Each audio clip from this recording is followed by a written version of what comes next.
రాష్ట్రంలో అధికారంలోకి వచ్చిన కాంగ్రెస్ ప్రభుత్వం కూడా టెస్కోకి చెల్లించాల్సిన 482 కోట్ల రూపాయలను చెల్లించకపోవడం, దీనికి తోడు జనవరిలో ఇవ్వవలసిన బతుకమ్మ చీరల ప్రభుత్వ రంగ సంస్థలకు కావలసిన వస్త్రాల ఉత్పత్తికి ఆర్డర్స్ ఇవ్వకపోవడం వల్ల వస్త్ర పరిశ్రమ యాజమాన్యం పవర్ లూమ్స్ ని మూసివేయడంతో ఉపాధి లేక కార్మికులు దిక్కుతోచని స్థితిలో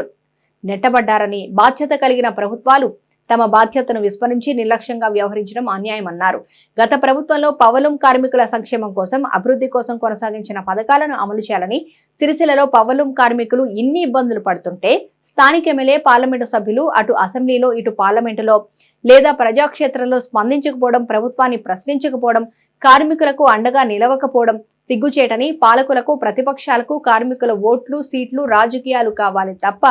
కార్మికుల కష్టాలను తీర్చడం అవసరం లేదా అని ప్రశ్నించారు. ఈ కార్యక్రమంలో పవర్లూమ్ వర్కర్స్ యూనియన్ రాష్ట్ర అధ్యక్షులు ముసం రమేష్, సిఐటియు జిల్లా కార్యదర్శి కోడం రమణ, ఆసాముల సంఘం అధ్యక్షులు సిరిసిల్ల రవి, కార్యదర్శి చీరాల అశోక్, సహాయ కార్యదర్శి మండలరాజు, సిపిఎం జిల్లా నాయకులు జవ్వాజీ విమల, సూరం పద్మ, సిఐటియు జిల్లా నాయకులు మోరా అజయ్, అన్నల్దాస్ గణేష్, వార్పిన్ యూనియన్ అధ్యక్షులు సిరిమల సత్యం, గౌరవ అధ్యక్షులు ఉడతా రవి,